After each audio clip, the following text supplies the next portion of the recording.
کی میاد اون عزیز من میاد صدا صداش خودشه خودشه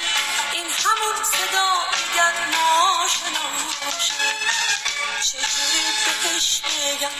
دیگه خیلی دیر شده صاف و ساده نیست دلم